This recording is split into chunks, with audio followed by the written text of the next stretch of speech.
Self healing, अपने आप को कैसे हील करें। फर्स्ट लेवल में हम अपने आप को हील करने का बताते हैं। फिर आते हीलिंग ऑफ 24 पॉइंट्स, जो हमारे बॉडी के 24 पॉइंट्स है उसको हम अपने सेल्फ हीलिंग के द्वारा वो जो चक्रास ब्लॉकेज पॉइंट्स हो गया उसको हम कैसे खोलेंगे, इसकी टेक्निक जानेंगे।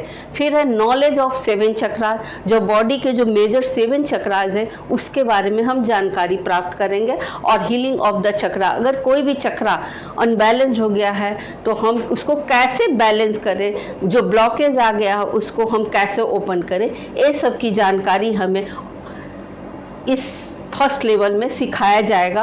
और साथ साथ मेडिटेशन भी, हर चक्रास के ऊपर हर लेवल का अलग अलग मेडिटेशन है, वो सारे कुछ हम इस फर्स्ट लेवल में सीखेंगे। ठीक है।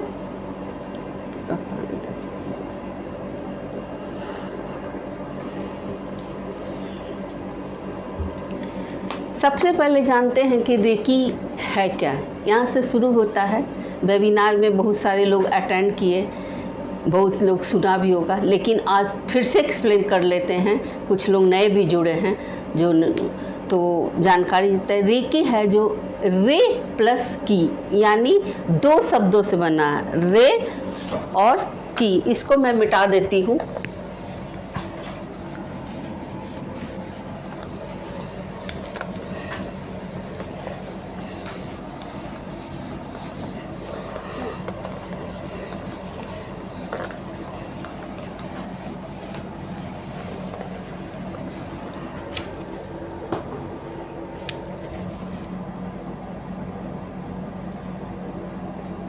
रे प्लस की, ठीक है। पहला शब्द है जो रे,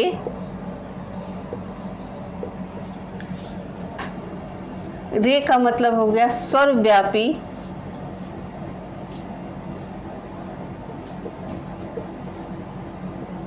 या विश्वव्यापी बोल सकते हैं।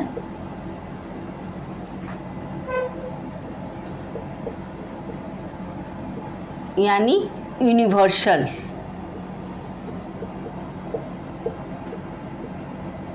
ठीक है। अब की का मतलब होता है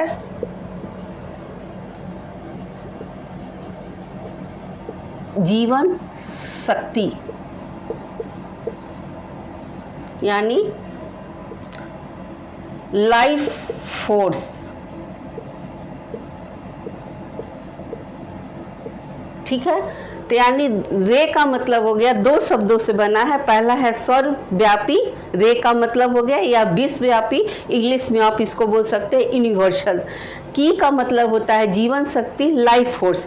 यानी दोनों को अगर हम मिलाते हैं रे की तो क्या हो जाएगा, यूनिवर्सल लाइफ फोर्स, यानी जीवन शक्ति, सर्वव्यापी जीवन शक्ति, जो कि हम लोग जब इस पृथ्वी पर पैदा हुए हैं तो इस शक्ति को लेकर हम आए हैं। लेकिन कुछ नकारात्मक ऊर्जा, नकारात्मक कनेक्शन के कारण ये हम सभी में ब्लॉकेज आ गया इस एनर्जी का, जो कि हमारे चक्रास में या ऑरा में इफेक्ट कर रहा है। तो सर्वव्यापी जीवन शक्ति है, उसको हम कैसे अपने लाइफ में डे बाय डे रूटीन में कैसे उतारेंगे, इस एनर्जी को हम कैसे कैच करेंगे, तो ये रेकी हमें सिखाती है।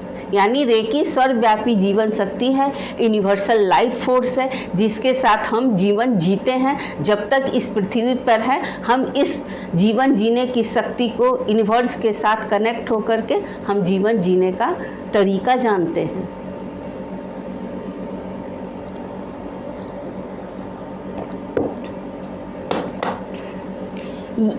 इसके जो रेकी के जो ऐसे हमारे इंडिया में सबसे पहले ये कॉन्सेप्ट जो आया था ये इंडिया में ही था, तो लेकिन धीरे धीरे ये विलुप्त होते गया। इसकी सबसे पहले आपको देखने को मिलेगा, पहले वेबिनार में भी मैं बताई हूँ, राम और रावण की युद्ध हो गई, जिसमें बहुत सारे वानर सेना को जब राम जी स्पर्श किए तो वो वानर सारे ठीक हो गए, और उधर राक्षस जो सेना थे, रावण के पास ये शक्ति नहीं थी, जिसके कारण उसके जो वानर सेना थे वो घायल ही रहे, उसकी ट्रीटमेंट की आवश्यकता पड़ी। यह रेकी जो है यह एक स्पर्श चिकित्सा है, यानी जो भी हम इस काम को करते हैं फर्स्ट लेवल में हमें ये भी बताया जाता है कि हैंड का पोजीशन कैसे होना है। जो हैंड पोजीशन बहुत बड़ा मायने रखता है, यानी हम अपने हाथ से चिकित्सा, ये जो दोनों हाथ है और 10 फिंगर्स हैं, उसके सहारे हम एनर्जी को पास ऑन करते हैं, अपने एनर्जी को जहाँ भी ब्लॉकेज होता है, किसी को भी हील करना होता है, जिसकी जो रिक्वायरमेंट होती है, हम इससे उसका उपचार करते हैं। इसके जो फाउंडर हैं, जिन्होंने इसको, जो लुप्त हो गई थी ये विद्या, जो वो डॉक्टर मिकाऊ ने खोजा इसको, इसलिए इनको रेकी का पिता कहा जाता है। खोज करता थे तो इसलिए उनको पिता कहा जाता है। तो थोड़ी हिस्ट्री मैं सुनाती हूँ आपको कि रेकी के आखिर हिस्ट्री क्या थी।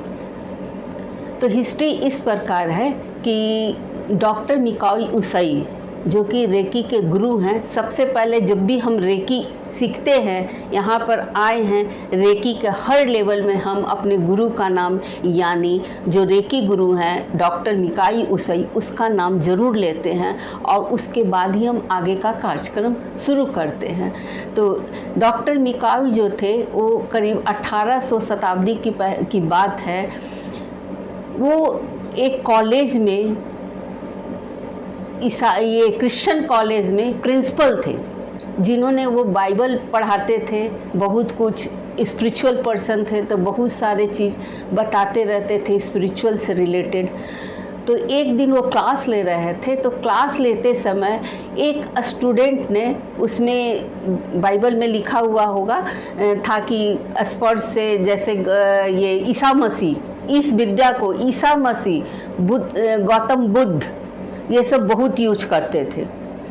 तो बता रहे थे, तो उसी समय क्या हुआ, एक स्टूडेंट पूछ दिया कि क्या सर, इस विद्या में जब ये चीज़ था तो क्या हम लोग इस विद्या से को सीख नहीं सकते? ऐसी हमारी पास टेक्निक नहीं है कि हम हाथ से किसी को उपचार कर सके, हील कर सके?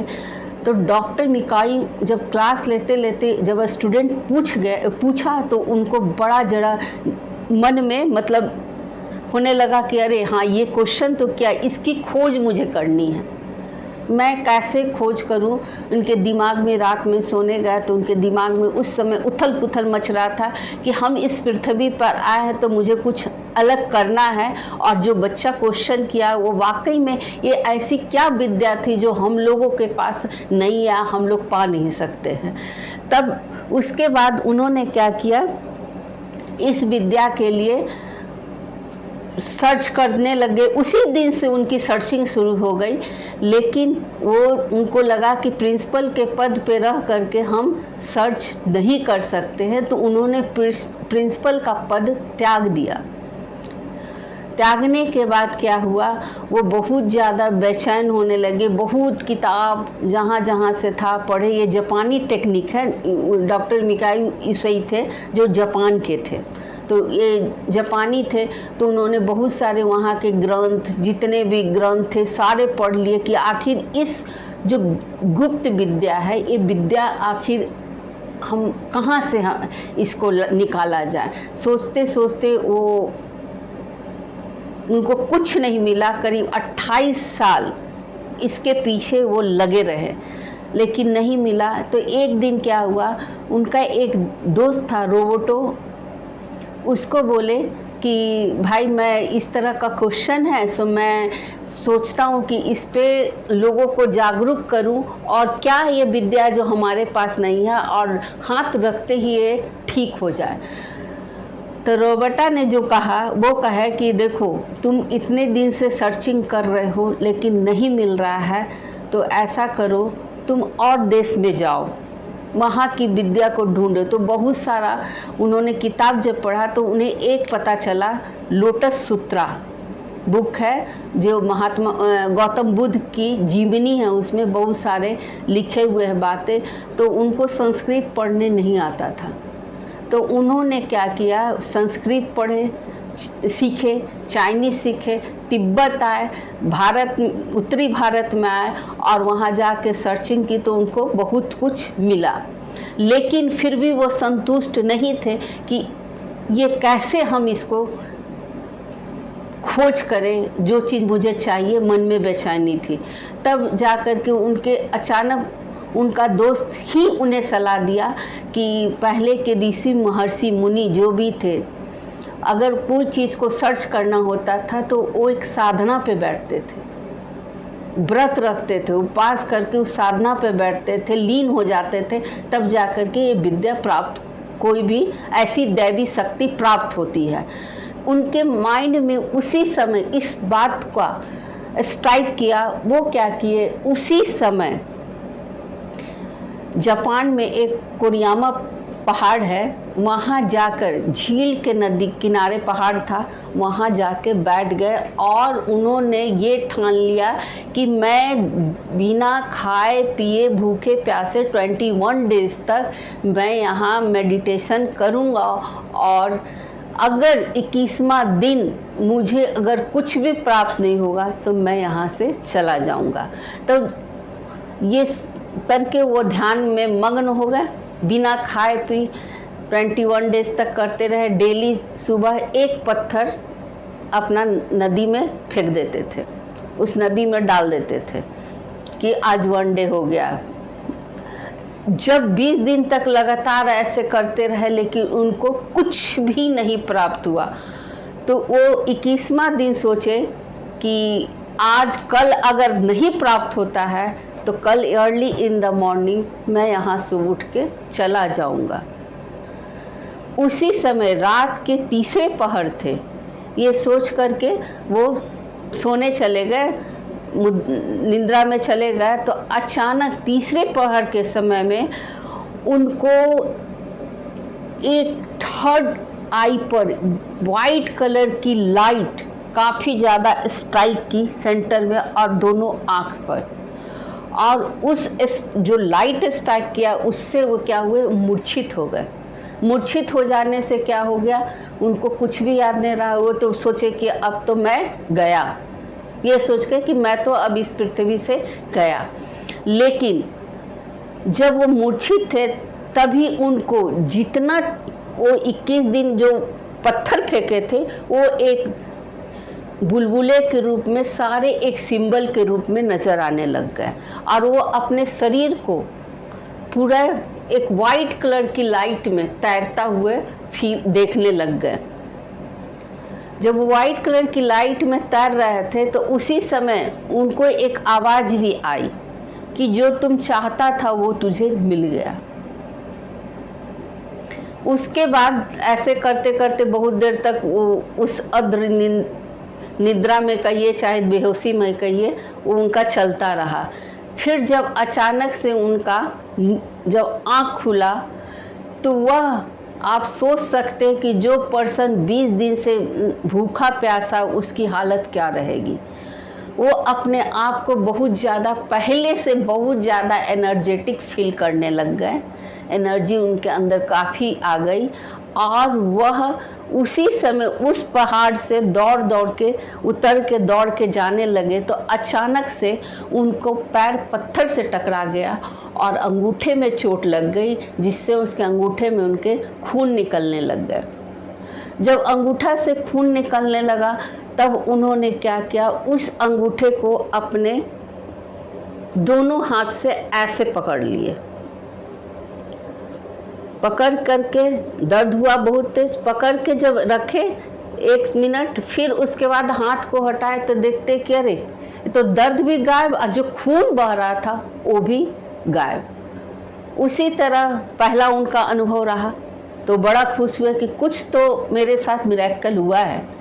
फिर उन्होंने दूसरे पैर में भी उनको चोट लगी थी, तो उसको भी छुए तो वो दर्द ख़त्म हो गया। फिर इसी तरह वो नीचे उतरे, पहाड़ से नीचे उतरे, एक ढाबा में गए। ढाबा में जा कर के उन्होंने कहा वहाँ के ढाबे वाले को कि भैया मुझे खाना खिलाओ, मुझे बहुत तेज की भूख लगी है। तो उन्होंने कहा कि वो ढाबा वाला आदमी कहा कि आप लगता है कि बहुत कमज़ोर हो गए हो, मैं आपके लिक्विड डाइट लाता हूँ। तो उन्होंने कहा नहीं, मुझे बहुत तेज़ भूख लगी है, तुम्हारे ढाबा में जो भी अच्छा खाना मैं सब खाऊंगा। तो वो बेचारा लाने के लिए बोला ठीक है मैं भेजता हूँ।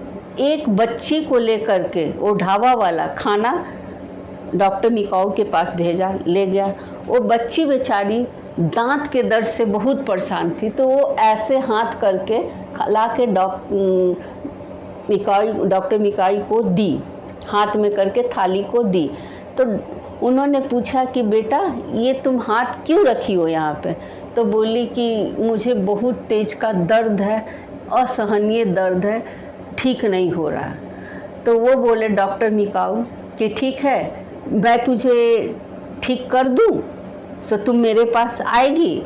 जब वो परमिशन बोली कि ठीक है आइए, तो वो जैसे ही डॉक्टर मिकाऊ ने हाथ को उसके कनपट्टी के पास रखा, उसी समय वो लड़की बड़ा खुश हुई, दर्द गायब हो गया और दौड़ते दौड़ते वो चली गई। तो ये तीसरा अनुभव हो गया, और ज़्यादा उनके अंदर उस उत्साह हो गया कि अरे बहुत अच्छा बात है। फिर डॉक्टर मिकाऊ उसके बाद पहुँचे अपने घर, जहाँ कि वो अपने दोस्त से मिले। दोस्त जो रोबोटा था वो क्या था, बेचारा बेड पकड़े हुए था। वो इतना ज़्यादा घुटनों के दर्द से परेशान था, पीड़ित था कि उससे बेड पे उठा भी नहीं जा रहा था। वो डॉक्टर मिकाऊ ने सारा कहानी वो बताएं कि ऐसे। तब उन्होंने डॉक्टर मिकाऊ को उनका दोस्त बोला कि ऐसा कर, ये चीज़ ना मेरे पे तुम मुझे हील करो, रिक्वेस्ट किया कि मुझे हील करो। तो डॉक्टर मिकाऊ उसकी हीलिंग करना शुरू कर दिए। वो जो रोबोटा था वो बिल्कुल सीधा हो करके पहले की तरह चलने लगा। फिर उसके बाद क्या हुआ, जब वो ठीक हो गया तो रोबोटा ने उन्हें सलाह दिया कि तू अब जा आशीर्वाद के रूप में, अब देश का कल्याण कर, गरीबों का सबका कल्याण कर। तो ये बहुत ही गरीब परिवार से थे, तो इनके मन में बहुत ही दयालु भी थे। तो इनके मन में आया कि सबसे पहले जो इलाज की ज़रूरत है वो इलाज की ज़रूरत है गरीब लोगों की। तो वो क्या किए, गरीब लोग को इलाज करने के लिए उसको सबको पकड़ पकड़ के लाए और इलाज कराना शुरू कर दिए। कोई शरीर से परेशान था, कोई शरीर में ये कष्ट था, कोई नौकरी नहीं कर सकता था, तो सबको हील कर कर के शरीर से ठीक किए। किसी की नौकरी नहीं थी, उसको नौकरी पर रखवाए। इस तरह से उन्होंने कार्य करते गए। लेकिन क्या हुआ, कुछ समय बाद सब नौकरी कर रहा था, कोई भिक्षा भी मांगने वाला था तो उसको भी ठीक करके उसकी भी नौकरी करवाए। लेकिन कुछ समय के बाद क्या हुआ कि वही सारे जिसको ठीक किए थे वापस फिर जाके कोई भिक्षा मांग रहा है, कोई बेरोजगार बैठा हुआ है, तो कोई ही शरीर से परेशान है। तो इनको समझ में नहीं आया कि आखिर ऐसा क्या हुआ। तो फिर उनके दिमाग में आया कि कोई भी चीज़ बिना बदले में कुछ लिए हुए फायदा नहीं करता है। यानी डॉक्टर मिकाऊ फ्री में लोगों को यह बांटते चले गए, ये नॉलेज को बांटते चले गए, हील करते गए, उसका कोई बेनिफिट नहीं मिला। वापस रिटर्न हो करके वो फिर ऐसा ही हो गए। तब डॉक्टर मिकाई को दिमाग में ये बात आया कि कभी भी फ्री का चीज़ को लोग वैल्यू नहीं देते हैं। इसलिए रेकी में एक प्रिंसिपल बनाया गया है कि एनर्जी एक्सचेंज आपको ज़रूरी है।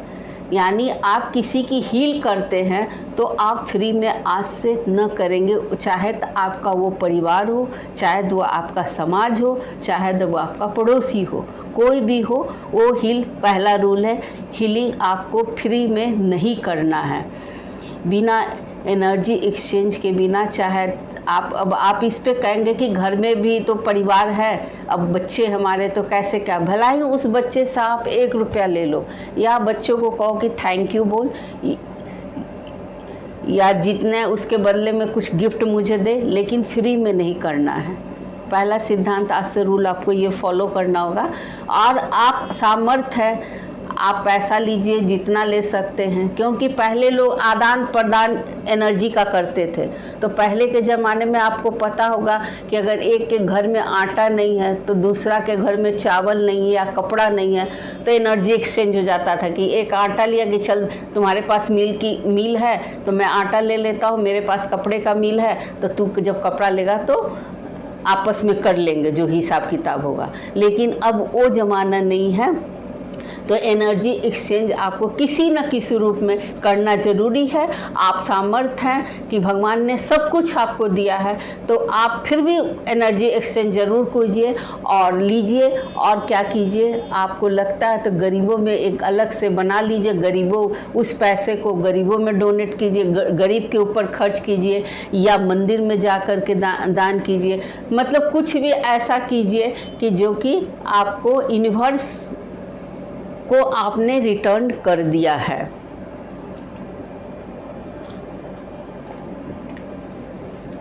तो उसी समय डॉक्टर जो मिकाई थे, उन्होंने, मैं थोड़ा सा हट गई थी उस लाइन से, तो डॉक्टर मिकाऊ ने जो नियम बनाया, तो उसके लिए उन्होंने पहले लोगों को जागरूक करने के लिए दिन में रेड लाइट पे खड़ा होकर लालटेन लेकर के, जला हुआ लालटेन लेकर के खड़ा रहते। तो लोग आते जाते हंसेगा ही कि ये पागल है, ये ऐसे खड़ा है दिन में लाइट लेकर के, लालटेन जला के। तो लोग पूछता कि भाई कैसे तुम पागल हो, कैसे ऐसे ये लाइट को ये कर रहे हो, जला रहे हो। तो बोला कि इस लाइट के पीछे रीज़न है लालटेन जलाने का कि आदमी आत्मा से शुद्ध होना चाहिए। ऊपर से तो देखने में सही लगता है, लेकिन मन में क्या है, उस मन को शुद्ध करना सबसे बड़ा जरूरी है। जो टेक्निक मैं जानता हूँ, सकारात्मक ऊर्जा जो हमारे अंदर आना चाहिए, वो मैं जानता हूँ। ऐसे करके तो लोगों में इंटरेस्ट बढ़ा, फिर लोग आने लगे, सीखने लगे, सीखते रहे। तो उससे क्या हुआ कि ये विद्या फैलते गई। फिर उसके बाद जब उन्होंने विद्या फैल ली, तो उसके बाद क्या हुआ, इस विद्या को उन्होंने लगा कि अब प्रचार प्रसार बढ़ाना है। तो उसके बाद जो इसका जो रेकी के फाउंडर तो हुए डॉक्टर मिकाई, उसके बाद जो फाउंडर थे, जो उसको प्रचार प्रसार को और बढ़ाया, क्योंकि वो गरीब के बीच में ही सराउंडिंग में रहते थे। तो उनकी मुलाकात हुई डॉक्टर हयासी से। ये देखिए डॉक्टर हयासी है, डॉक्टर हयासी से उनकी मुलाकात हुई। तो जब डॉक्टर हयासी ये नौसेना में एक उच्च पदाधिकारी थे, उन्होंने क्या किया, जब उनसे मिले तो उनको अच्छा लगा, जिससे के कारण क्या हुआ, डॉक्टर मिकाऊ का प्रचार प्रसार बड़े लोगों के साथ उठना बैठना हुआ। और जो ये हयासी थे, उन्होंने एक रेकी का एक सेंटर, बहुत बड़ा सेंटर जापान में खोले। जापान में वो सेंटर को उन्होंने खोला और वहाँ लोगों को बताना शुरू किया, रेकी के बारे में प्रचार प्रसार कराना सिखाया, लोगों को ट्रेनिंग देने लगे। उसके बाद डॉक्टर हयासी क्या थे, वो नौसेना में थे, उच्च पदाधिकारी थे। तो उस समय सेकेंड वर्ल्ड वार हो रहा था, सेकेंड वर्ल्ड वार होने के कगार में थे। तो इनके पावर इतना ज़्यादा इंट्यूशन पावर आ गया था डॉक्टर हयासी में कि उन्हें लगा कि अब मुझे समाधि लेने की ज़रूरत है। इस समाधि को लेने से पहले मैं चाहता हूँ कि कोई भी एक ऐसा जो मिले आदमी जो इसको आगे बढ़ा सके। वो सर्चिंग में चल ही रहे थे कि अचानक उसी समय एक टकाटा थी, मैडम टकाटा को एक बहुत भी पुराना मतलब क्रॉनिक डिजीज़ हो गया था, जिसके कारण डॉक्टर ने अमेरिका में बोल दिया था कि आपको ऑपरेशन कराना ज़रूरी है। सारी तैयारियां शुरू हो गई थी, मतलब बस 5 मिनट के अंदर ऑपरेशन करना था। उसी समय डॉक्टर उसको इंट्यूशन आया, कोई आवाज़ आई, एक एनर्जी फील हुआ कि तुझे ऑपरेशन नहीं कराना है, बिल्कुल इस तरह का। तो आसपास चारों तरफ घुमा के देखे कि आखिर ये आवाज़ कहाँ से आई। तो उस थोड़ा स्पिरिचुअल पर्सन थी, तो उसको लगा कि शायद कोई यूनिवर्स मुझे कुछ इंडिकेट कर रहा है। तो उसी समय वो ध्यान लगाने लग गई कि आखिर ये आवाज़ के पीछे रीज़न क्या था। फिर डॉक्टर से मिली, डॉक्टर को बोली कि डॉक्टर मेरे को ऐसे ऐसे, मुझे ऑपरेशन नहीं कराना, आप बिना ऑपरेशन बता सको कि मेरी कैसे ट्रीटमेंट हो सकती, मैं ठीक हो जाऊँ। तब डॉक्टर ने कहा कि आपको एक अमेरिका में ही एक हॉस्पिटल है जहाँ की रेकी के द्वारा चिकित्सा किया जाता है, उपचार किया जाता है, आप वहाँ जाएं, वहाँ जा कर के आप कोशिश करें। तब मैडम टकाटा वहाँ गई। मैडम टकाटा को 25 लोगों ने ग्रुप हीलिंग किया, लेटा करके ग्रुप हीलिंग करने लगे। तब जो हीलिंग पद्धति हो रही थी वो मैं बताई थी कि इस हाथ से हम लोग करते हैं अभी रेकी का हीलिंग। तो जब 2500 लोगों का हाथ गया तो इसको बड़ा रिलीफ मिला और पूरे शरीर पे जैसे लगा कि उसको एकदम शांत और रिलैक्सेशन फील की। तो उसको फिर भी विश्वास नहीं हो रहा था, तो वो लोगों को छू के देख रही है। उसके बाद आसपास नज़र दौड़ा रही है टेबल पे नीचे कि कुछ ऐसा तो है नहीं, लेकिन कुछ भी नहीं दिखा। तो उसके बाद इसको बड़ा अच्छा लगा। तो फिर वहीं उसकी मुलाकात ये टकाटा मैडम को डॉक्टर हयासी से हुआ। फिर वो ट्रीटमेंट के बाद ठीक हो गई, वो अपने घर आ गई। घर आ कर के अपना लाइफ जो था वो चल रहा था। अब इधर सेकेंड वर्ल्ड वार की तैयारी में होने पर था। तो डॉक्टर हयासी ने कहा कि मुझे अब समाधि लेना, मैं तो अब युद्ध में नहीं जा सकता। जो हाथ किसी की जीवन बचाने के लिए दिया उसको मैं कैसे मार सकता हूँ। इसी समय वो डॉक्टर टकाटा को मन से याद किए, और वो मन का जो आवाज़ है वो डॉक्टर हयासी मन से याद किए, और वो मन का आवाज़ गया डॉक्टर टकाटा के पास, मिसेस टकाटा के पास। तो टकाटा को लगा कि सर मुझे याद कर रहे। वो उसी दिन दूसरे दिन उस शहर में पहुंच गई और बोली कि आपने मुझे याद किया था। तो बोले हाँ, मैं तो तुझे याद कर रहा था। तो कैसे पता चला? तो बोली कि तो इसमें टेलीपैथी है, पारामानसिक जो होता है उसके द्वारा एक का कनेक्शन माइंड का दूसरे से जुड़ जाता है। तो उससे इंट्यूशन आप लगा सकते हो जब उस लेवल पर पहुंचोगे कि कोई आपको याद कर रहा है। कभी कभी आपको फील भी करते होंगे कि अचानक से किसी पर्सन को याद किया, चाहे तो उसका फ़ोन आ जाएगा, चाहे तो वो आ जाएगा। तो आपको आश्चर्य लगता है ना कि आखिर ये कैसे हुआ। तो उसी तरह डॉक्टर हयासी फिर गेट टुगेदर बहुत बड़ा किए और उसी समय वो समाधि ले लिए। अब इस विद्या को मैडम टकाटा ने उसको फिर आगे बढ़ाया, उस सेंटर को आगे बढ़ाया। सेकेंड वर्ल्ड वार हुआ, लेकिन आप इमेजिन नहीं कर सकते हो कि जो डॉक्टर हयासी का इतना बड़ा जापान में बना हुआ था रेकी हीलिंग के लिए बिल्डिंग, सारा जापान तहस नहस कोरियामा में हो गया, लेकिन उनका जो वो क्षेत्र था टस से मस नहीं हुआ।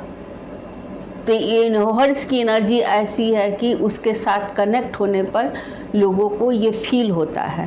तब ये मैडम टकाटा ने क्या की कि उसको बोली कि नहीं, अब इसको हमको एक सिस्टमैटिक ढंग से इसको लोगों में बताना है। जो सीखना चाहते उसको सिखाना है, जो हीलिंग करवाना चाहते उसको हीलिंग के लिए भी यहाँ दिया जाएगा। लेकिन सब इसके लिए एक नियम बनाया कि आपको किसी में फ्री न देना है, न फ्री किसी से लेना है।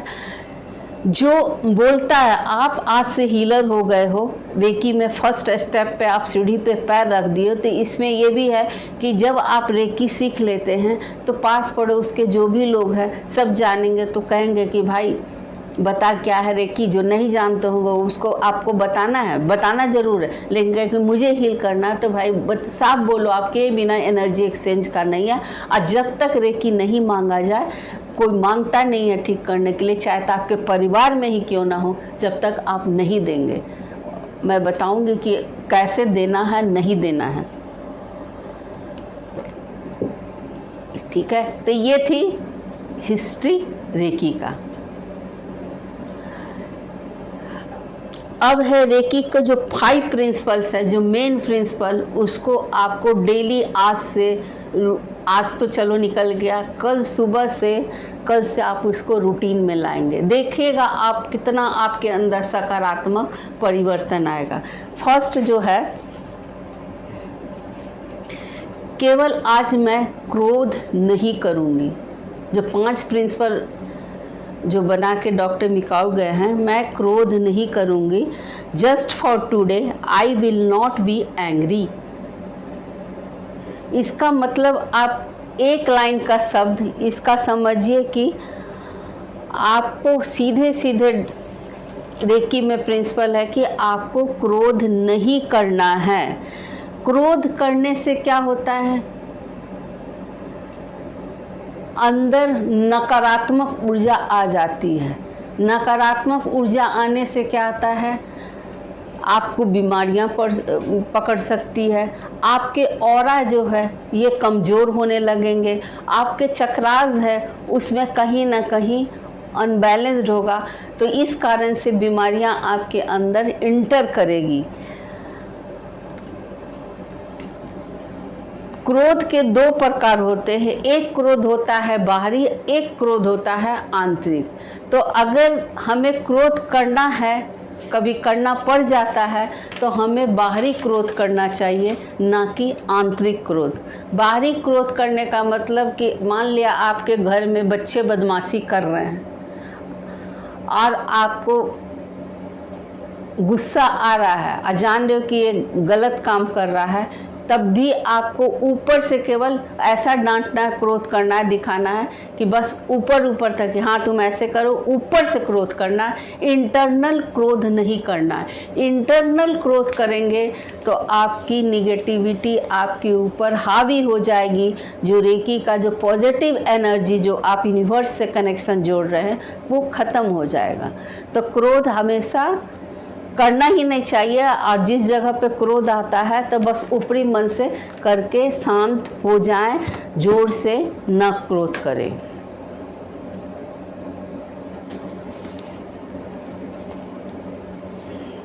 तो इसके लिए सबसे बेस्ट उपाय है कि अगर आप में से किसी को बहुत ज़्यादा गुस्सा आता है तो एक प्लेन पेपर पे बोल्ड लेटर में लिख लिए, आज मैं क्रोध नहीं करूँगी या करूँगा, और वॉल पे चिपका लीजिए। जहाँ पे आप हमेशा सोते हैं, उठते हैं, बैठते हैं, तो सुबह उठते ही ऐसा नज़र पे ऐसे जगह पे चिपकाइए कि आप सुबह उठते हैं आपको उसका, ये 5 प्रिंसिपल है, उसका नज़र पड़े। तो सबसे बड़ा पहला प्रिंसिपल होगा क्रोध।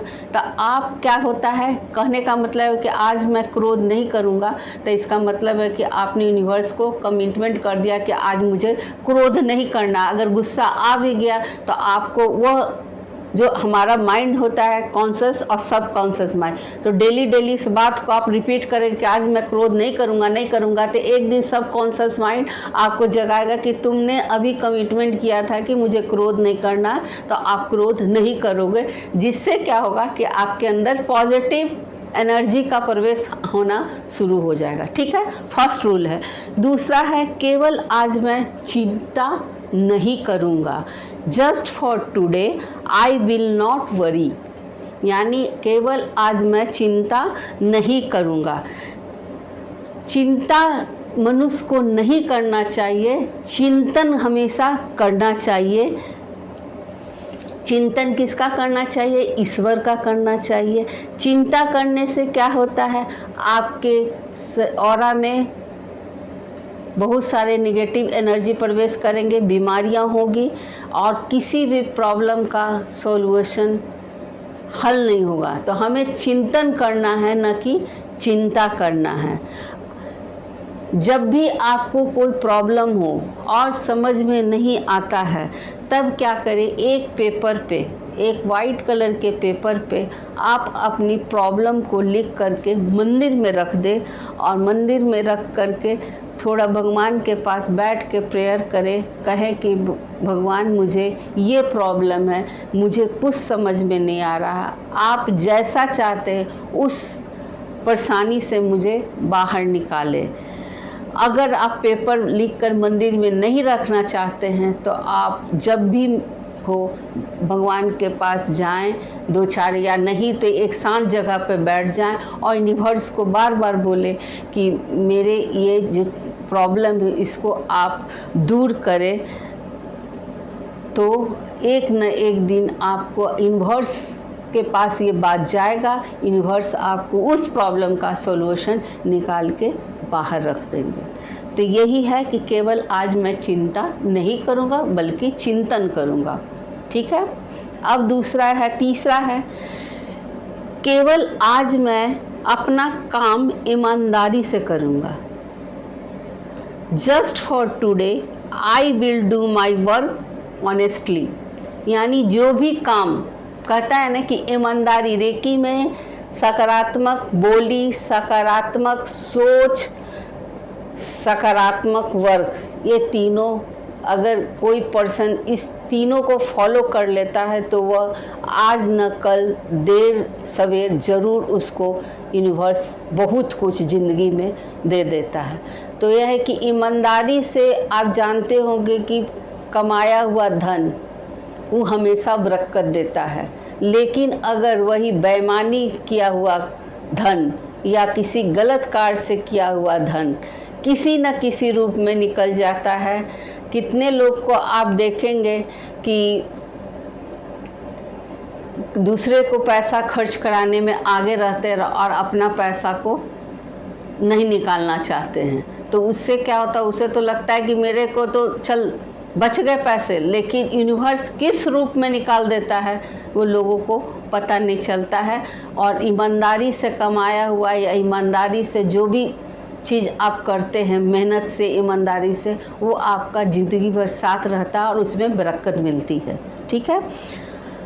फिर है चौथा जो हुआ, केवल आज मैं अपने पड़ोसी एवं समस्त जीवित प्राणियों पर दया करूंगा।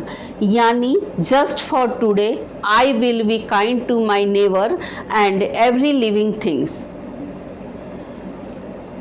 तो इसका मतलब है आज मैं अपने पड़ोसी एवं समस्त जीवित प्राणी क्या हो गया, जो बेजुबान भी है, पेड़ पौधा, जीव जंतु, इस सब के तरफ रेकी हमें सिखाता है कि आप उसके प्रति आभार रहो, व्यक्त करो कि जिन्होंने नेचर इतना अच्छा बनाया, नेचर्स को यूनिवर्स ने इतना अच्छा दिया है। जीव जंतु बेजुबान होते हुए भी हमारी कितनी मदद करते हैं। पेड़ पौधा सांस लेते छोड़ते हैं, उस ऑक्सीजन को हम लोग अब लेते हैं। तो ये प्रकृति का देन है, कितना अच्छा यूनिवर्स का देन है कि हम समस्त प्राणी को, जीव जंतु हो चाहे प्राणियों पर दया करें। कोई भी लोग नॉनवेज खाते हैं तो उसको नहीं खाना चाहिए, उसे मार करके लोग उस जीव को खाते हैं तो वो क्या होगा, उससे उस पर्सन के अंदर क्या होगा, निगेटिव एनर्जी आएगी, क्योंकि वो निगेटिव चीज़ है ना, आपने उसको मारा।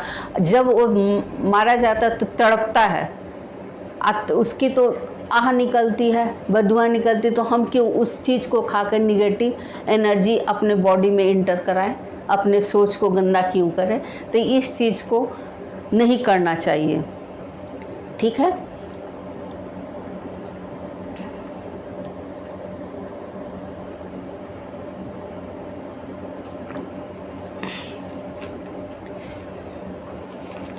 केवल आज मैं ईश्वर की कृपा के लिए अनेकों अनेक धन्यवाद करूँगा। यानी just for today I will give thanks for my many blessings. आज मैं, इसका मतलब क्या है कि आज, केवल आज मैं ईश्वर की कृपा के लिए अनेकों अनेक धन्यवाद करूँगा। यानी ईश्वर आपको जिस भी हाल में रखते हैं उसमें आप ज़रूर उनको धन्यवाद करें। आज आपको सादी रोटी मिली हो तब भी आप प्रभु को कहें आपका धन्यवाद कि जो मुझे ये मिला खाने को। जिस दिन आपको बटर नान भी मिले उस दिन भी प्रभु को कहे कि आपका धन्यवाद कि आपने आज मुझे ये खाने को बटर नान दिया।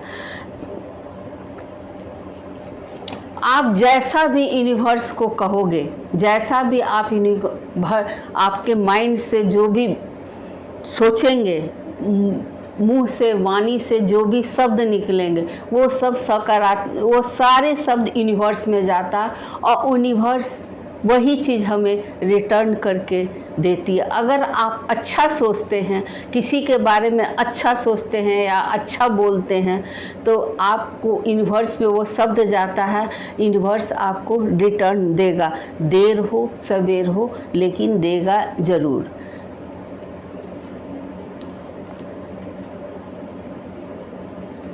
कहने का मतलब है कि हर चीज़ को आपको स्वीकार करना है, हंसते मुस्कुराते हुए स्वीकार करना है। दुख में हो, सुख में हो, संकट में हो, जैसे भी हो, आपको हर चीज़ के लिए भगवान के प्रति आभार व्यक्त करना है। इसके लिए भगवान को प्रार्थना करें, अपना मेहनत करें, कर्म अच्छा करें, पुण्य कर्म जितना बटोर सकते हैं उतना इकट्ठा कर लें और सुखी रहेंगे। अगर आप जो 5 प्रिंसिपल जो डॉक्टर मिकाऊ ने बनाए हैं, अगर इसको हम डेली एवरीडे रूटीन में इसको शामिल करते हैं तो आप देखिएगा एक सप्ताह, आज का क्लास कल क्लास है, एक सप्ताह के बाद ही आप ही जो लोग क्लास अटेंड कर रहे हैं तो खुद बोलेंगे कि मैडम मेरे में बहुत ज़्यादा चेंजिंग आया है। तो ये 5 प्रिंसिपल इसीलिए बनाया गया था कि लोग जो भी रेकी सीख रहे हैं, जो रेकी हीलर है, उनको ये कमिटमेंट याद रहेगा तो गलत वाणी भी न निकालेंगे, न गलत सोच करेंगे।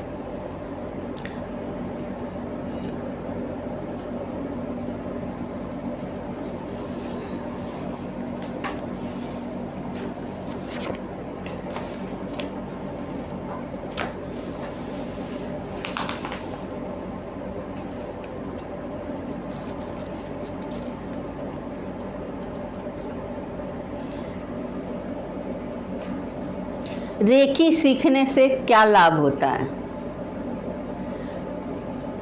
रेकी जो है एक लाभकारी शक्ति है, इससे किसी प्रकार की हानि या रिएक्शन कुछ भी नहीं होता है। सबसे बड़ा बेनिफिट है कि इसका कोई साइड इफ़ेक्ट रेकी का कुछ भी नहीं है।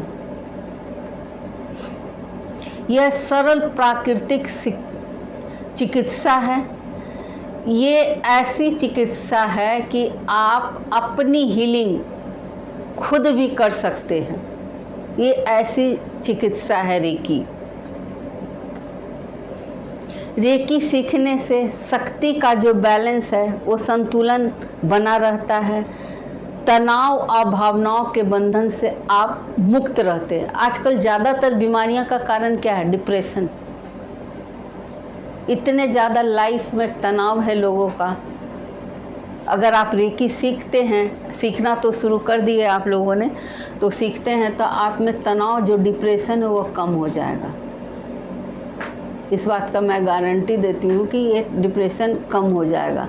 आप जितना ज़्यादा सीखने के बाद इसकी प्रैक्टिस करेंगे, इससे कनेक्ट होंगे, उतना ज़्यादा आपको लाइफ में बहुत ज़्यादा चेंजिंग आ जाएगा।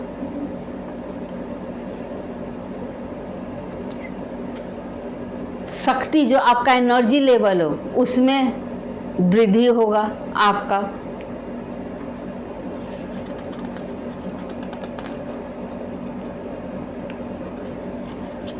रेकी जब आप सीख लेते हैं तो बड़ी से बड़ी हीलिंग आप कर सकते हो।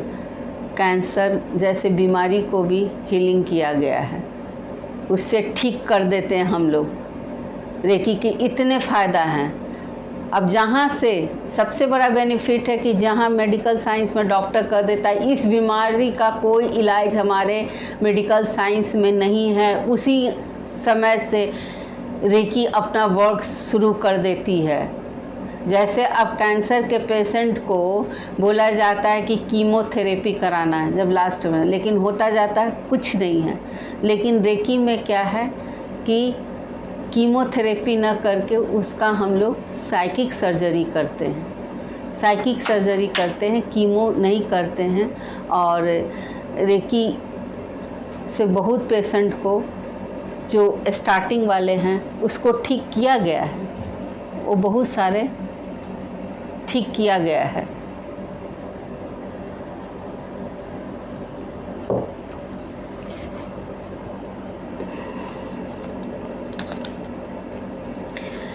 सबसे बड़ा है कि हम लोग को जो एनर्जी गॉड ने, डिवाइन ने दिया, उसका हम लोग 24% उस एनर्जी को यूज करते हैं। बाकी जो अपने बॉडी का एनर्जी है उसको हम, यूनिवर्स ने जो दिया है उसको हम यूज नहीं कर पाते हैं, जो कि हम रेकी सीखने के बाद उस एनर्जी को हम यूज करना आसानी से सीख जाते हैं। या दूसरे की हीलिंग कर रही है तो उसके अंदर उस एनर्जी का प्रभाव को हम बढ़ा देते हैं।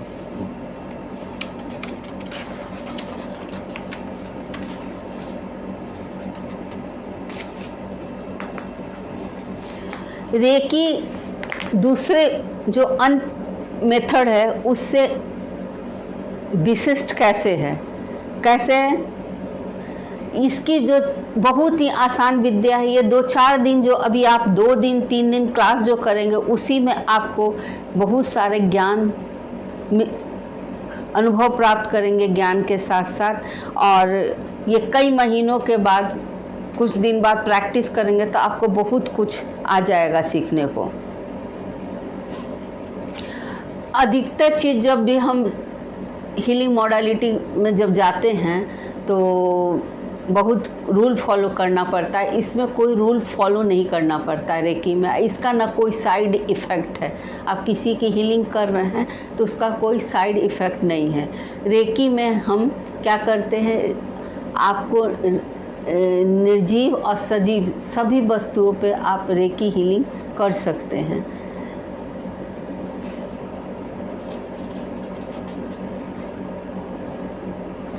रेकी के द्वारा अपना उपचार कर सकते हैं, जो कि कोई अन्य पद्धति में नहीं है, दूसरे के ऊपर मुहताज होना पड़ता है। इसमें आज से आप सीखना शुरू करेंगे, खुद जो सेल्फ हीलिंग होती है अपना उपचार खुद करने लगेंगे।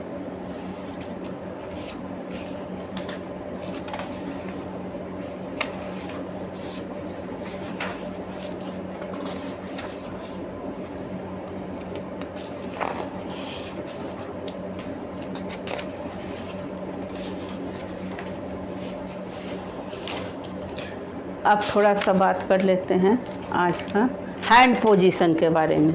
अब देखिए हैंड पोजीशन, एकदम ध्यान से देखिएगा, इसी पोजीशन पे आपको पूरे रेकी में वर्क करना है, पूरे होल लाइफ।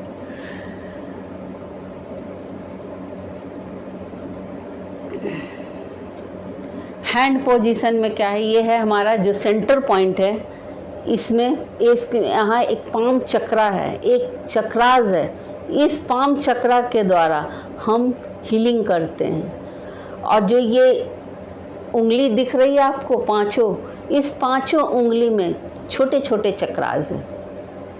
तो जब भी हम किसी के हीलिंग करते हैं तो हम हाथ का जो शेप होता है इस तरह से रखते, कप की तरफ, उंगली आपस में सटी होनी चाहिए। हाथ का पोजीशन ऐसे कीजिए, इधर से देखिए, इधर से यूँ उठा होना चाहिए एक पहाड़ की तरह थोड़ा, ताकि अगर हम किसी की हीलिंग करें तो ये एनर्जी, अगर ऐसे उंगली रहेगा तो जो एनर्जी है वो पास ऑन हो जाएगा, बाहर लीकेज होकर के बाहर की तरफ जाएगा। तो जिस पर्सन की हीलिंग कर रहे हैं या खुद हीलिंग करेंगे तो एनर्जी उस पार्ट में नहीं जाएगा। इसलिए हैंड पोजीशन हमेशा जो होना चाहिए इस स्टाइल में होना चाहिए। ये देखिए इधर से, ठीक है, ये हैंड पोजीशन में होना चाहिए।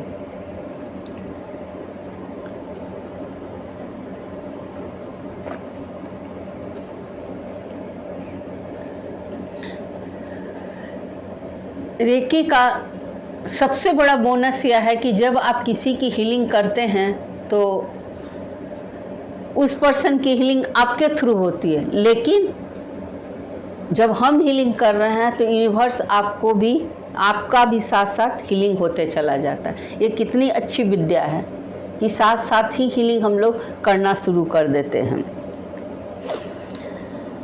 तो इस हाथ के पोजीशन पे जैसे अभी प्रैक्टिकल कीजिए, देखिए हाथ को रब कीजिए, 21 टाइम्स रब कीजिए तेजी से।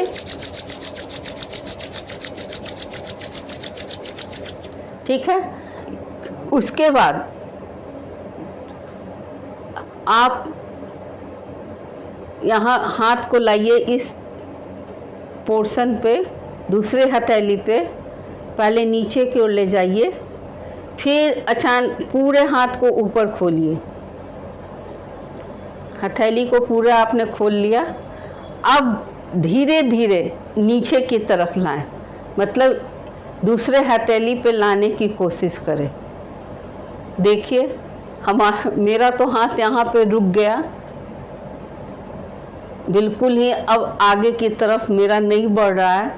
आप लोग देखिए, फील कीजिए कि कोई हाथ से धक्का दे रहे हैं, लेकिन वो हाथ दूसरे हाथ की तरफ नहीं आ रहा है। अगर किसी का पास आ जा रहा है तो उसको आने दीजिए।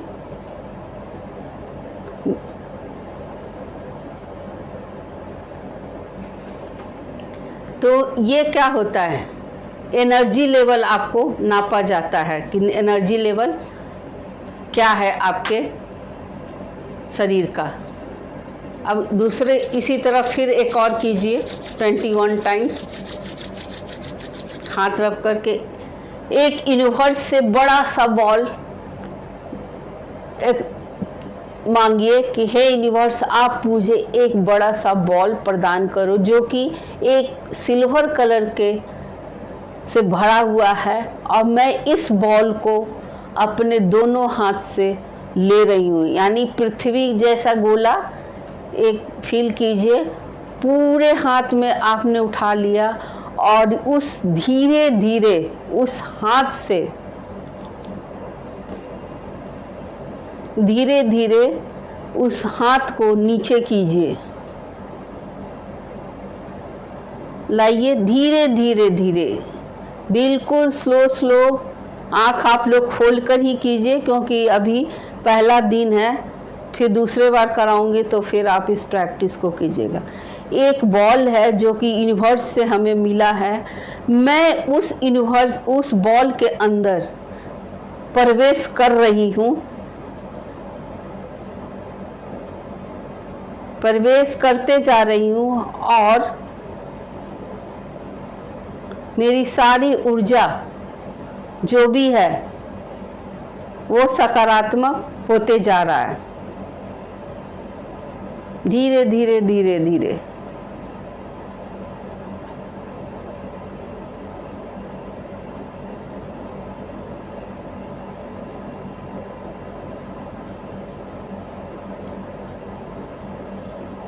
हाथ को धीरे धीरे नीचे की तरफ पूरे बॉडी में इंटर कराते हुए एहसास कीजिए कि वो बिल्कुल ही नीचे तरफ आ रहा है। पूरे बॉडी के अंदर मेरा बॉल में शरीर प्रवेश कर गया है।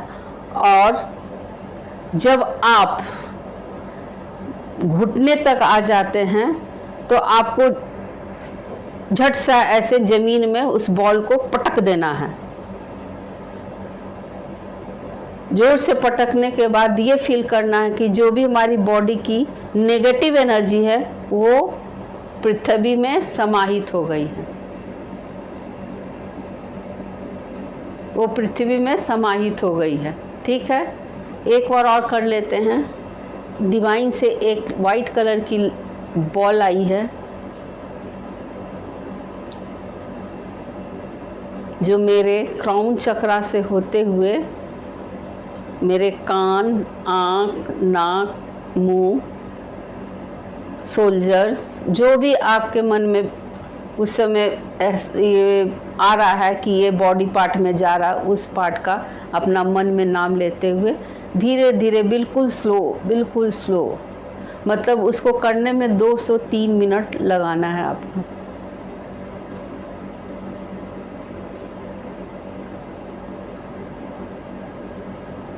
मेरे हार्ट चक्रा, पैनक्रियास, लीवर, मणिपुर चक्रा, स्वाधिष्ठान चक्रा, दोनों हाथ, मेरे हिप्स, पेट, लार्ज इंस्टाइन, स्मॉल इंस्टाइन, सारे धीरे धीरे इस बॉल के अंदर बॉल मेरे शरीर के अंदर प्रवेश कर रहा है और जो भी निगेटिव एनर्जी है वो निकल रहा है और पृथ्वी में जाकर समाहित हो रहा है। घुटने तक ला करके जोर से बॉल को धक्का देके ज़मीन पे उसको ग्राउंडिंग कर दीजिए और उसके बाद एहसास फील कीजिए कि यह जो भी नकारात्मक ऊर्जा थी वो हमारी बॉडी से बाहर निकल गई है। ठीक है, ये आपको डेली करना है, जिस समय भी आपको समय मिले उसको डेली करना है। उसके बाद अब आप ये हाथ वाली जो मैं बताई थी कि बॉल आगे की तरफ या ऐसे नहीं नीचे आ रहा है, अब कीजिए। आप हाथ को 21 टाइम्स रब कीजिए, फिर हाथ को खोलिए। अब हथेली पे ऐसे खोलिए पूरे हाथ को। पास में वही बॉल फील कीजिए कि एक बॉल मेरे हाथ में है, मैं उसको धक्का दे रही हूँ, दोनों हाथ को सामने लाने का कोशिश कर रही हूँ, लेकिन वह हाथ जितना पे जिसका बढ़ता है वहाँ पे रोक दे।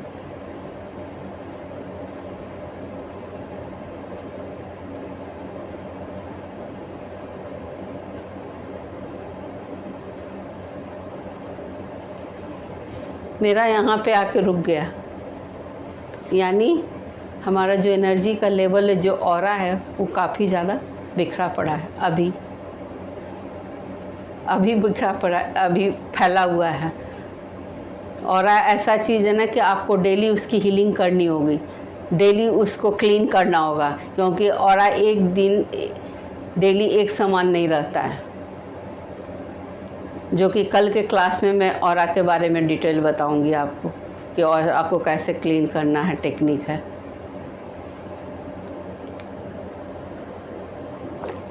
तो हैंड पोजीशन आप में बता दिए, आपको एनर्जी फील हुआ होगा, अभी जो कराए हैं उससे पता चला होगा पहले का अभी में। उसके बाद आपको क्या करना है, डेली सबसे बेस्ट शुरू से जो रेकी की हीलिंग्स हम लोग करते हैं, प्रैक्टिस करते हैं पेड़ पौधे पे। तो आपको क्या करना है, जो भी पौधा आपको अच्छा लगता है, कुछ समय 5-10 मिनट आप निकालिए। ज़्यादा कुछ नहीं करना है, 5 से 10 मिनट आप समय पौधे के बीच दीजिए। आप दोनों हाथ को रब करेंगे। अभी मैं सिंपल ही बता रही हूँ, सेकंड आगे आगे आपको अटूनमेंट मिलेगा, आपकी एनर्जी लेवल बढ़ेगी, सिंबल्स मिलेंगे, उसके साथ कनेक्ट करके पेड़ पौधा को और हील करेंगे तो और ज़्यादा पावरफुल हो जाएगा।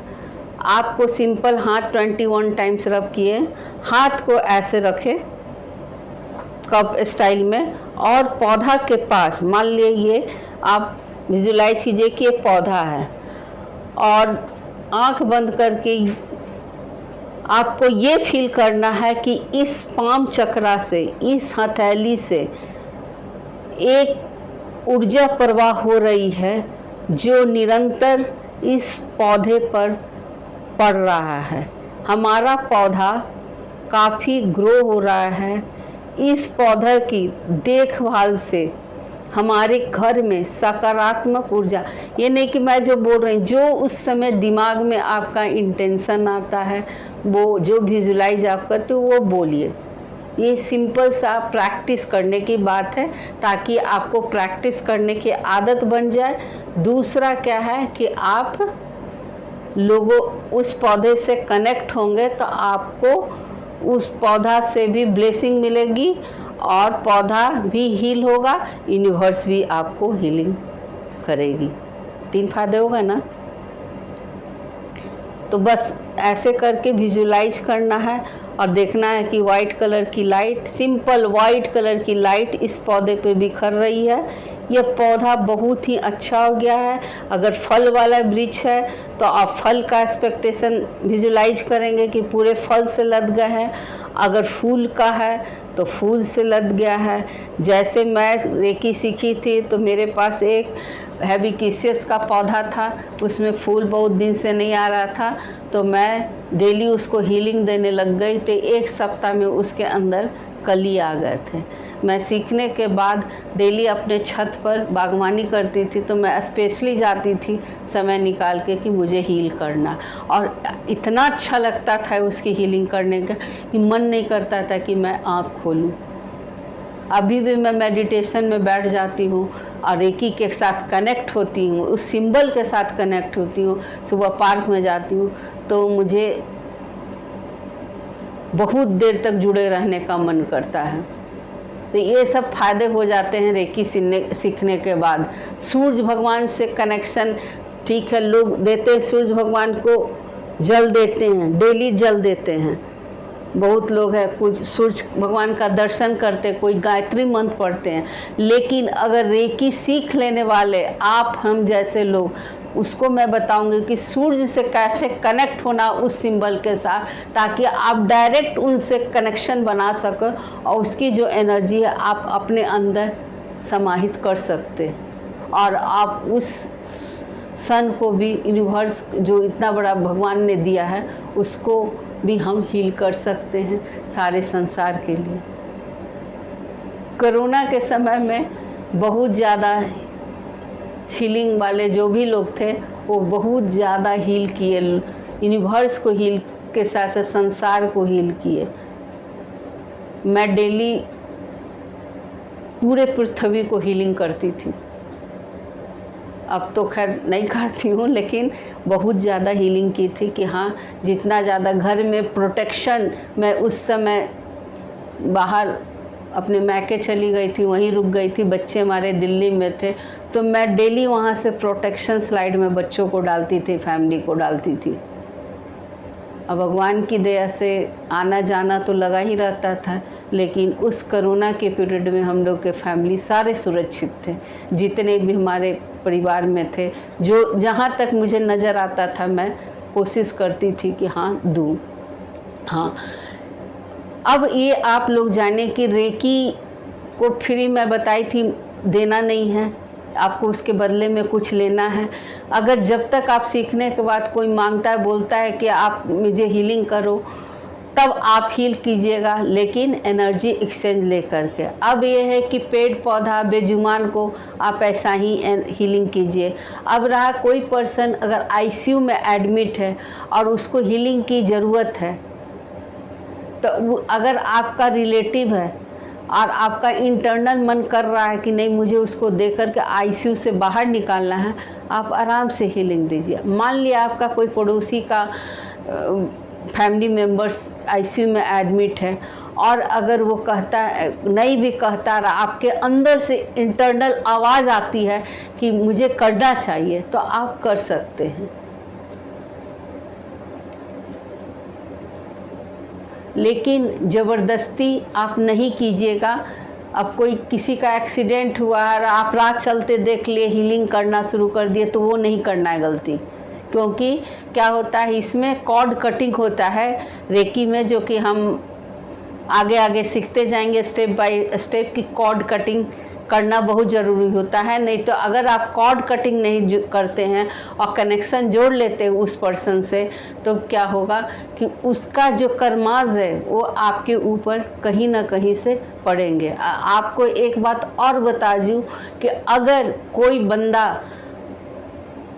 घर में आकर के या बात करते करते कहेगा कि मेरा बिजनेस अच्छा नहीं चल रहा, मेरे परिवार इसका तबीयत खराब होता, तो उसके मुंह से जो वाइब्रेशन निकलता है, जो बात वाणी निकलती है, उसका इम्पैक्ट हमारे ऊपर भी पड़ता है। तब उस हालात में हम रेकी हीलर क्या करते हैं, कॉर्ड कटिंग करते हैं, यानी उस बंदे की जो बात है, वाणी को हम कनेक्शन काट देते, यानी यूनिवर्स में उसका इम्पैक्ट हमारे बॉडी में न पड़े। तो ये सब चीज़ को हम रेकी में ध्यान देते हैं।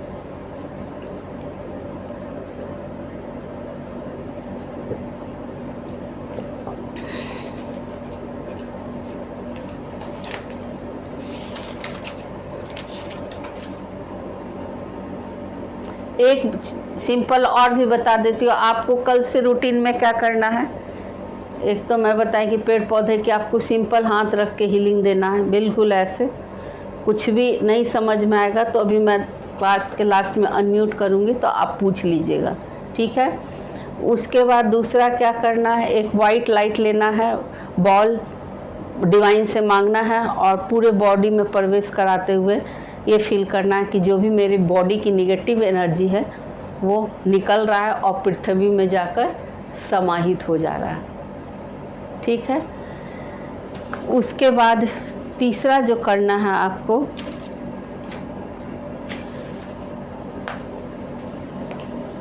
वो करना है आपको नहाने के समय चुटकी भर, एक चुटकी भर तो नहीं, 1 चम्मच पानी में, एक बाल्टी में पानी भरेंगे, उसमें नमक डाल करके 1 चम्मच आप नहाइएगा। नहाना कैसे है, जैसे आप उसी पानी से साबुन उमुन लगा के जैसे भी आप नहा लिए और नमक वाले पानी से उझल लिए, उड़ेल दिए अपने शरीर पे। उसके बाद फिर आपको सादा पानी भी उड़ेलना। अगर किसी को भी इस क्लास में जो भी उपस्थित हैं बीपी का हाई का प्रॉब्लम है, तो उनको सर पे नहीं डालना है, नहीं तो बीपी और बढ़ जाएगा। अगर किसी को लो का प्रॉब्लम है वो सर से डालिए, उसका बीपी कंट्रोल में रहेगा, अप होगा, मतलब जो लेवल होना चाहिए वो होगा।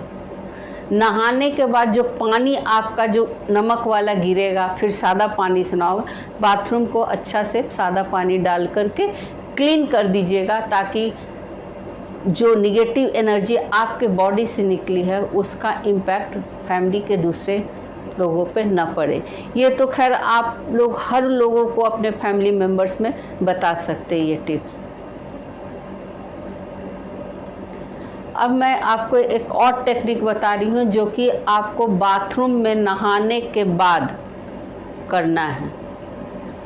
नहा लेना है, जैसे नहाना है नहा लीजिए। नहाने के बाद आप कपड़ा, ये टॉवेल से शरीर नहीं पोंछना है, जिस सिचुएशन में है वैसे ही। अभी 1 मिनट होल्ड कीजिए, मैं बता रही हूँ।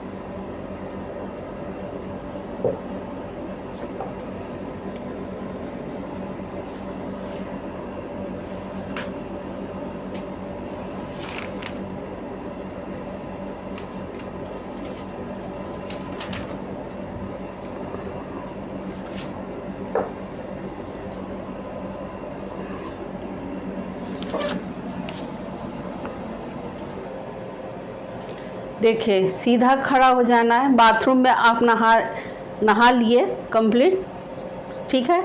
टॉवेल से शरीर को पोंछना नहीं है। आपको क्या करना है, नीचे से बिल्कुल आपका पैर के नीचे झुकना है, पैर से अंगूठा से स्टार्ट करना है एंटी क्लॉकवाइज।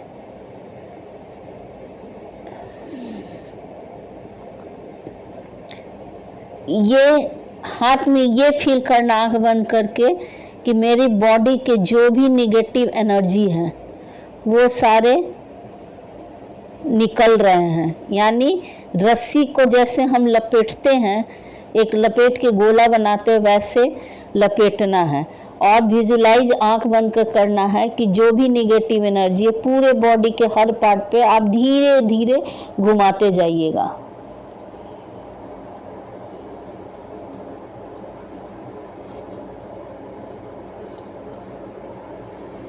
धीरे, बिल्कुल स्लो स्लो। ये निगेटिव एनर्जी है पूरे बॉडी का, हर पार्ट का, जहाँ से आप क्रॉस कर रहे हैं आंख बंद के, भला ही आप नाम ले चाहे नहीं, वो अपना वर्क कर रही है। एनर्जी है जो निकल रहा है काला कीचड़ के समान, और वो कीचड़ आपको थर्ड आई के पास आए, थोड़ा ऊपर आके, और ऐसे देखिए, ये हाथ में लिए और इसको पीछे की तरफ धक्का देके फेंक दिए, और ये किए, विजुलाइज किए कि वह धरती में जाके समाहित हो गई है। फिर से एक बार मैं कराती हूँ।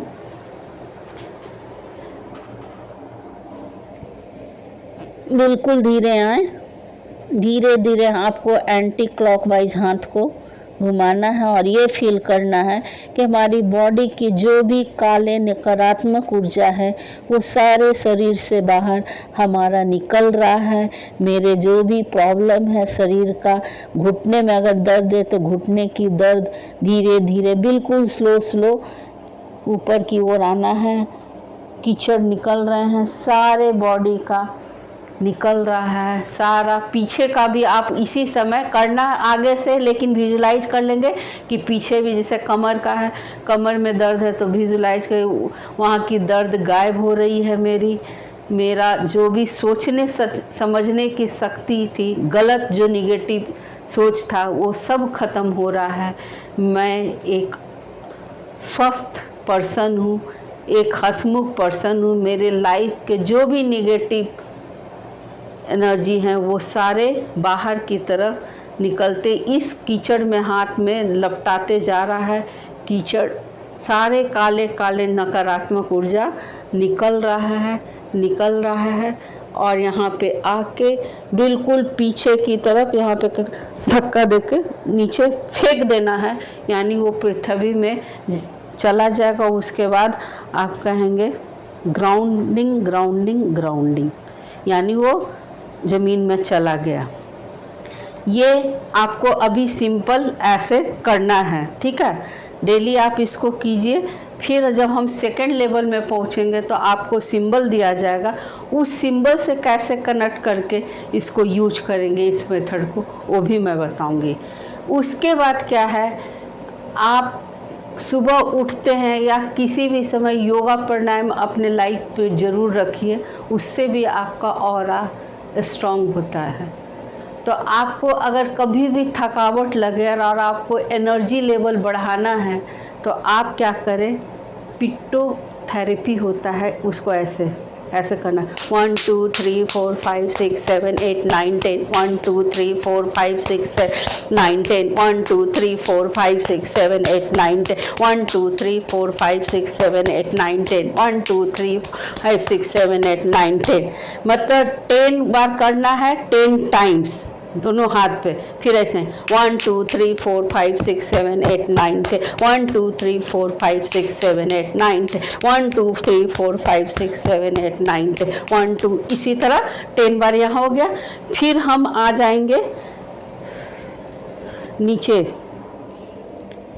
1 2 3 4 5 6 7 8 9 10, 1 2 3 4 5 6 7 8 9 10, 1 2 3 4 5 6 7 8 9 10, 1 2 3 4 5 6 8 9 10, इस तरह से 10 बार आपको यहाँ तक लाना। फिर यहाँ 10 टाइम्स पैर पे, 10 टाइम्स हाथ पे, 10 टाइम्स इधर। बैठ के भी कर सकते हैं आप, मैं आप लोगों को खड़ा होके दिखा रही हूँ, बैठ के भी कर सकते हैं आप, जैसे कंफर्टेबल हो, जोर जोर से, ठीक है। कमर के फिर यहाँ भी, हाथ चक्रास पे भी कर,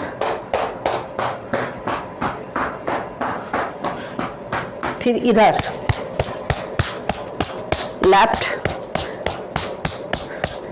राइट, फिर बैक साइड, फिर उसके बाद यहाँ। ये सब आपके 24 पॉइंट्स है बॉडी के। फिर उसके बाद इस सब पे 10 ही, 10 टाइम्स नहीं, ओनली 10 टाइम्स, 10। फिर उसके बाद ये कान का पट्टी, ये आपको पता होगा कि टीचर पहले जो बच्चा बदमाशी करता था उसको कान पकड़ के कान अमेट देते थे। उसका रीज़न ये था कि यहाँ पे एक पॉइंट होता है, छोटे छोटे बॉडी में बहुत सारे पॉइंट है, वो पॉइंट्स एक्टिवेट हो जाता था इसके खींचने मात्र से। आपकी मेमोरी शार्प रहती है, यहाँ पे खींचने से कान में लोग छेदवाए रहते थे, क्यों? उसकी एकाग्रता बनी रहे। ये सारे आपको करने हैं, ठीक है। फिर ताली, ऐसे करके आपको इसको डेली कीजिए। और कभी भी एनर्जी डाउन लगता है, एनर्जी कभी भी आपको डाउन लगता है, आप कीजिए, आप अपने आप को एनर्जेटिक पाएंगे। और धीरे धीरे क्या होगा कि आपका ऑरा भी इंक्रीज करेगा, स्ट्रॉन्ग होगा, ठीक है। तो ये 3 चीज़ आपको करना है। अब मैं आप सभी को